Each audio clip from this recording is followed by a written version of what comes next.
Ya, pemirsa, berhasil dievakuasinya WNI Indonesia di Gaza, yakni Hussein dan keluarganya, ternyata berlangsung dengan proses yang sulit. Menteri Luar Negeri Retno Marsudi menyampaikan hingga saat ini masih ada 3 WNI lagi yang bertahan di Gaza. Ini memakan waktu yang cukup lama dari isu nama beliau tidak ada di dalam list. Proses memasukkan nama beliau ke dalam list memakan waktu yang sangat panjang.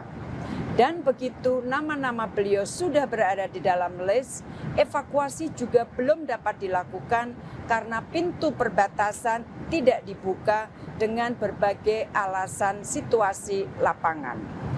Proses panjang ini sekali lagi menunjukkan bahwa proses evakuasi sangat tidak mudah. Namun, upaya kita terus kita lakukan secara maksimal.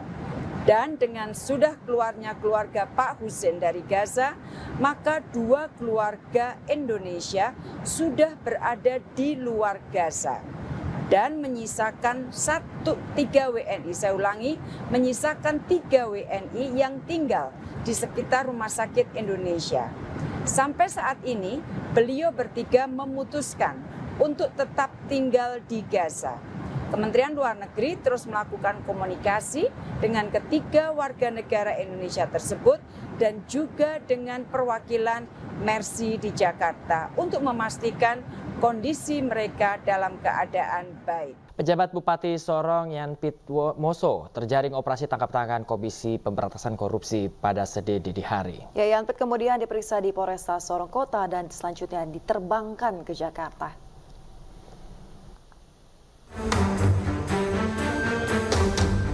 Usai terjaring operasi tangkap tangan Komisi Pemberantasan Korupsi KPK, pejabat Bupati Sorong Yan Piet Moso diperiksa di ruang Satreskrim Polresta Sorong Kota. Ia diperiksa bersama Kepala Badan Pengelolaan Keuangan dan Aset Daerah dan Bendahara Setda Kabupaten Sorong. Yan Piet Moso terjaring OTT bersama salah satu pejabat BPK Papua Barat pada Senin dini hari sekitar pukul 4.00 waktu Indonesia Timur di kediaman Bupati.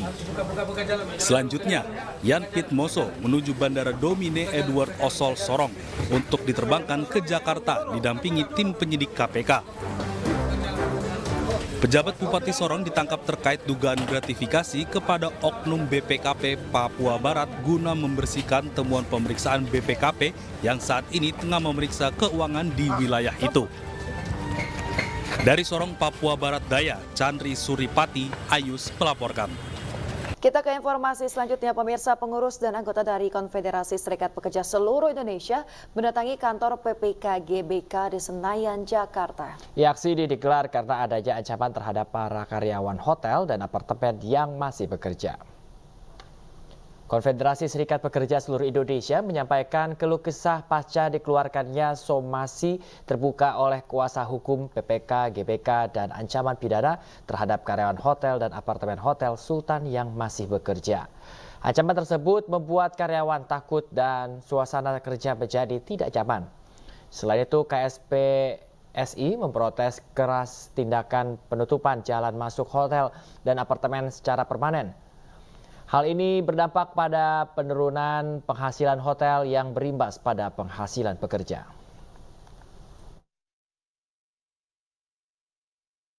Blokade itu dicabut supaya kegiatan usahanya jalan, dan ini juga janji dari Pak Mahfud kalau nggak salah ya, bahwa silakan aja bersengketa, kita nggak ada urusan bersengketa, tapi jangan merugikan ribuan orang yang kebetulan anggota kita. Pejabat Gubernur Pejabat Gubernur Provinsi Papua Selatan, pemirsa, meminta ASN juga jaga integritas dalam bekerja dan memberikan pelayanan prima masyarakat dalam usia setahun Provinsi Papua Selatan.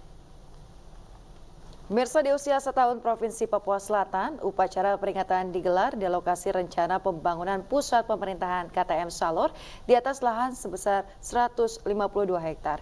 Upacara dihadiri oleh aparatur sipil negara, non-ASN, pelajar dan juga pramuka.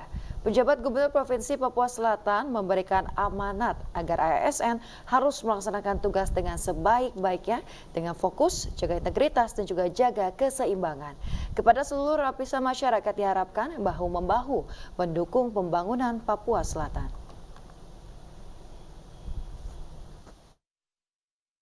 keseimbangan, balancing between your work and your life. Keseimbangan antara pekerjaan Bapak Ibu. Pemirsa, sejumlah orang mendatangi Barreskrim Polri untuk melaporkan seorang kepala daerah. Ya, sejumlah perwakilan relawan dan mahasiswa yang tergabung dalam masyarakat Kepulauan Riau Bersatu mendatangi gedung Barreskrim Polri Senin siang, pemirsa. Kedatangan mereka untuk melaporkan Gubernur Kepulauan Riau terkait keterlibatan di kerusuhan Pulau Rempang beberapa waktu yang lalu. Beberapa bukti video dan percakapan juga disertakan dalam laporan.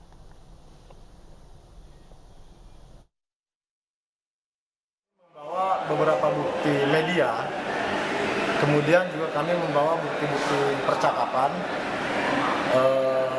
staf daripada beliau untuk mengakomodir massa agar membuat kerusuhan. Komisi Pemilihan Umum atau KPU Kabupaten Pandeglang, Banten mulai menerima distribusi logistik tahap pertama untuk pemilihan umum tahun 2024 mendatang. Ya, logistik tersebut berupa segel pengaman plastik dan juga tinta, pemirsa. Persiapan pemilu 2024 atau logistik persiapan pemilu 2024 disimpan di gudang logistik di Jalan AMD Lintas Timur, Kecamatan Majasari, Kabupaten Pandeglang, Banten. Pada tahap pertama, KPU Kabupaten Pandeglang menerima logistik pemilu 2024 berupa tinta sebanyak 7.518 botol dan juga sebanyak 97.944 buah segel plastik. Ketua KPU Kabupaten Pandeglang, Nunung Nur Aziza, mengatakan logistik yang datang ini belum dipastikan sesuai apakah tidak atau tidak, maksud kami, dengan jumlah yang diajukan oleh KPU Kabupaten Pandeglang. Nah, itu kami belum pastikan ya apakah itu ada cadangannya atau benar-benar real dari ajuan kami sejumlah itu saja. Kami belum melihat. Yang belum datang tentunya kotak, bilik, dan juga segel stiker ya, stiker untuk pengamanan kotak suara. Kemudian juga ada formulir-formulir lainnya, juga surat suara, kemudian DCT itu masuk ke kategori pengajuan tahap 2. Kalau ini untuk tahap 1 yang baru kami terima. Pemirsa, Komisi Pemilihan Umum menetapkan 3 pasangan Capres-Cawapres yang dinyatakan memenuhi syarat untuk mengikuti Pesta Demokrasi 2024 mendatang. Ya, selanjutnya publik berharap Pesta Demokrasi bisa berlangsung damai dan bebas dari kecurangan, sehingga tak ada lagi pihak-pihak yang menghalalkan segala cara demi kepentingan politik pribadi. Bentar, Bang. Indir bisa. Apa? Apa?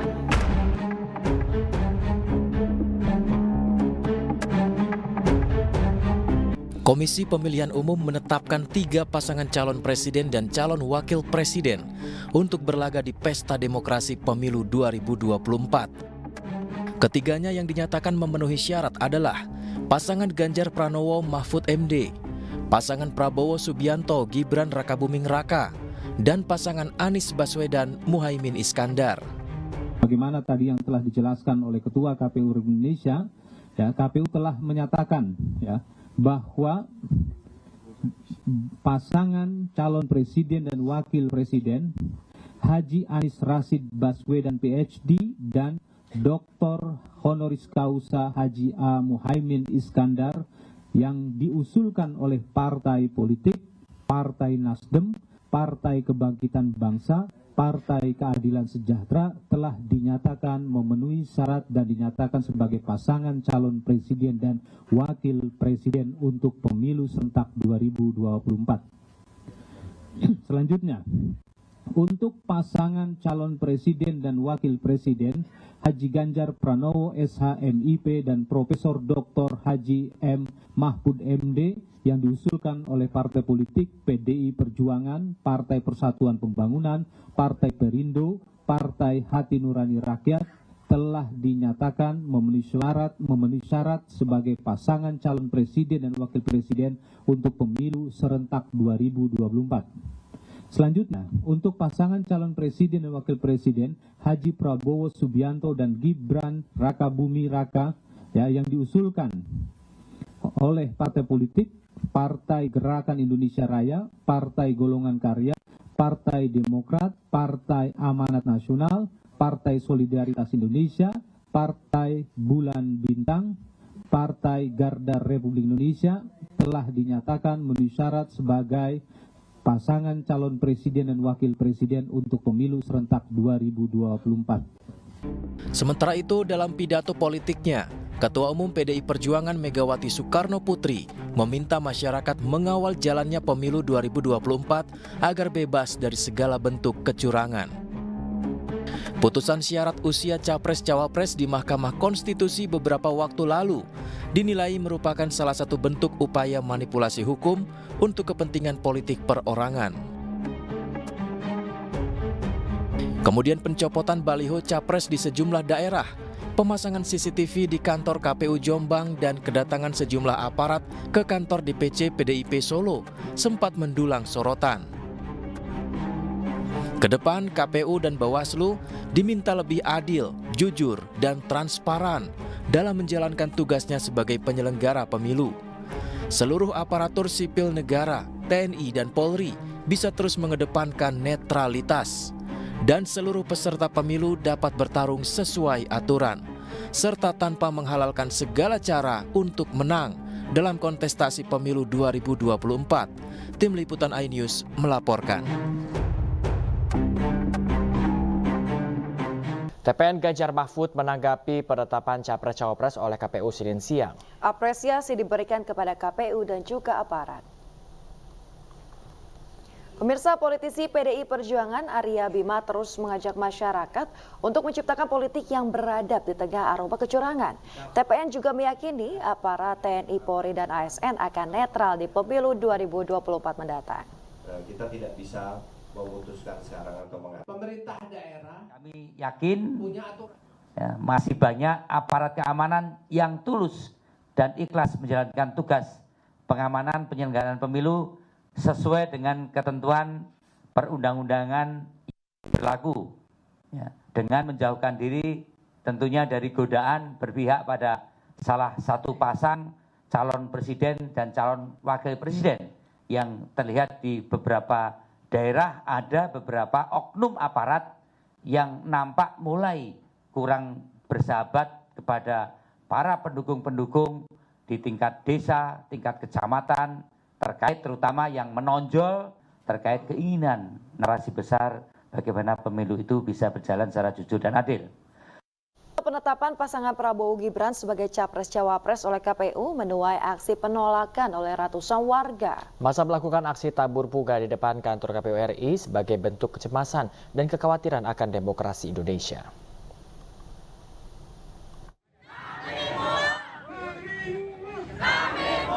Teriakan ini dilontarkan oleh para pengunjuk rasa dalam aksi yang berlangsung di depan kantor KPU RI, Jalan Imam Bonjol, Menteng, Jakarta Pusat hari ini.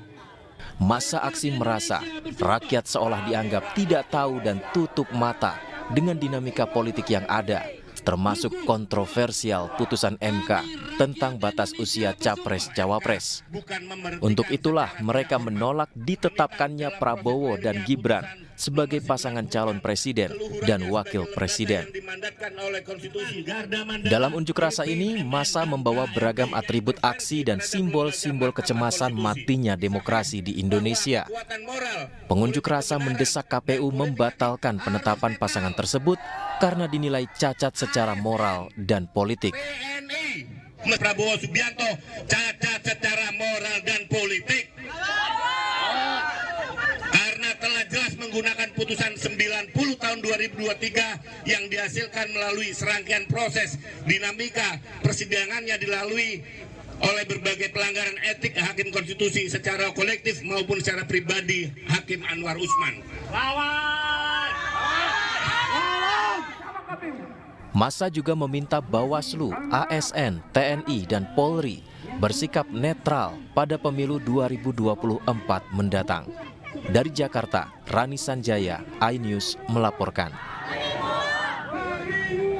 Kapolres Bogor menegaskan akan menindak tegas siapa saja yang mengganggu keamanan pemilu 2024. Pihaknya menyiapkan 12.000 personel gabungan TNI Polri untuk mengamankan pesta 5 tahunan tersebut.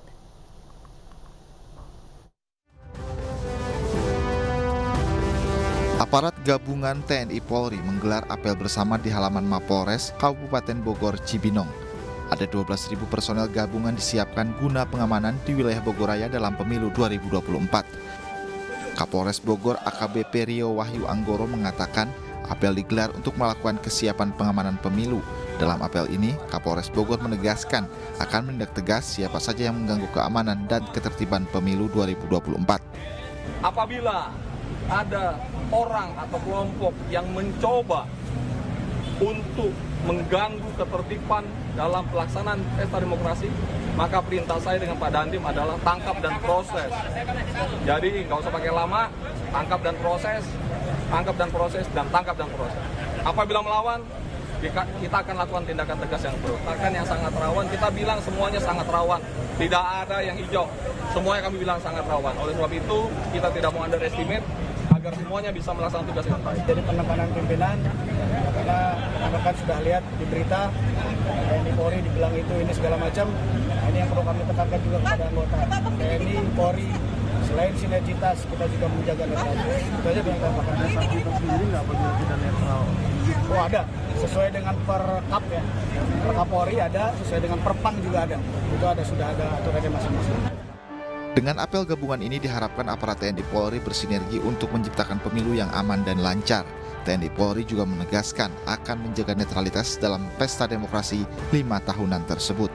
Dari Kabupaten Bogor, Jawa Barat, Wildan Hidayat, iNews melaporkan.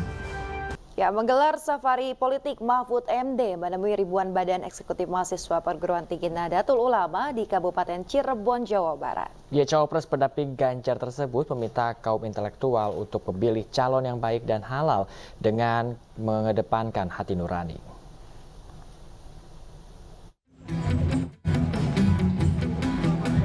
Dalam safarinya di Kabupaten Cirebon, Mahfud MD disambut ratusan mahasiswa dari perguruan tinggi Nahdlatul Ulama di Ponpes Haskempe Minggu siang.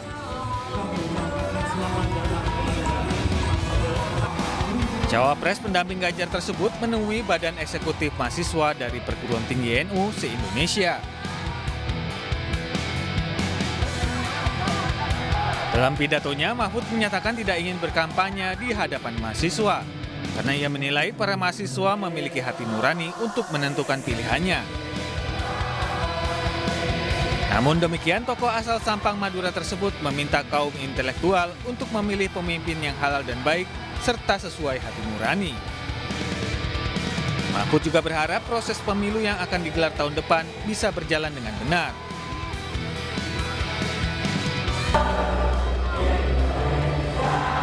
Pemilu ini dengan benar. Kalau ada rayuan-rayuan, janji-janji dan sebagainya, janji yang paling mengikat bagi bangsa Indonesia adalah Mitsaqul Ghalido, yaitu janji suci untuk menjaga negara kesatuan Republik Indonesia yang adil dan beradab.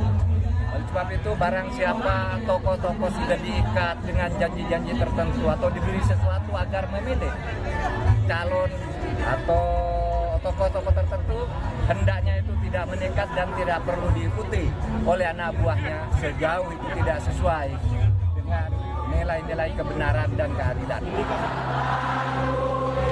Usai melakukan pertemuan dengan BEM Perguruan Tinggi NU, Mahfud MD pun langsung bertolak ke Bandung untuk melanjutkan safari politiknya. Dari Cirebon, Jawa Barat, Toi Iskandar, iNews melaporkan. Ya, pemirsa, pasangan Ganjar Mahfud MD menerima dukungan dari ratusan ulama di Tangerang, Banten. Ganjar Mahfud dianggap mewakili tokoh nasionalis dan juga religius.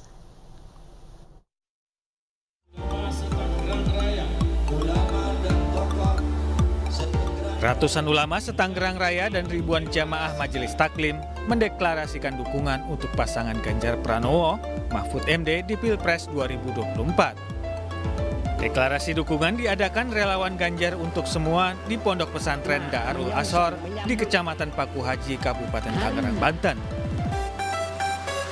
Ganjar Mahfud dianggap saling melengkapi dari ketokohan pemimpin yang nasionalis dan juga religius. Mari kita buka pikiran dan hati kita. Mari kita bersama-sama kawal negara yang kita cintai agar ke depan tidak ada lagi praktek-praktek nepotisme, tidak ada lagi praktek-praktek korupsi, tidak ada lagi hal-hal yang merugikan nasib bangsa dan negara serta rakyat Indonesia. Dari itu kita bersama-sama menangkan. Sementara itu, relawan petani tebu bersatu bersama milenial dan Gen Z berkomitmen mendukung Capres-Cawapres Ganjar Mahfud MD di Pilpres 2024. Komitmen tersebut ditunjukkan lewat deklarasi dan tanda tangan dukungan dalam kegiatan turnamen mini soccer yang digelar di Palembang, Sumatera Selatan.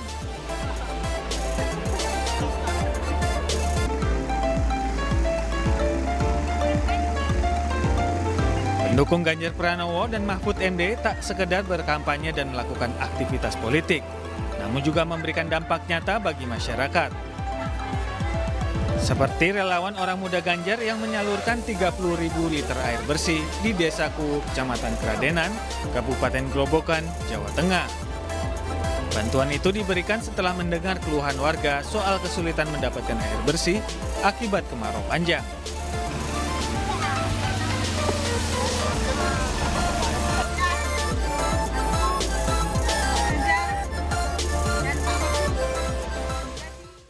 Pemirsa, relawan Ganjar Pranowo menggelar berbagai kegiatan untuk meningkatkan ekonomi masyarakat. Ya, budidaya lele hingga memanfaatkan limbah plastik jadi materi pelatihan kali ini.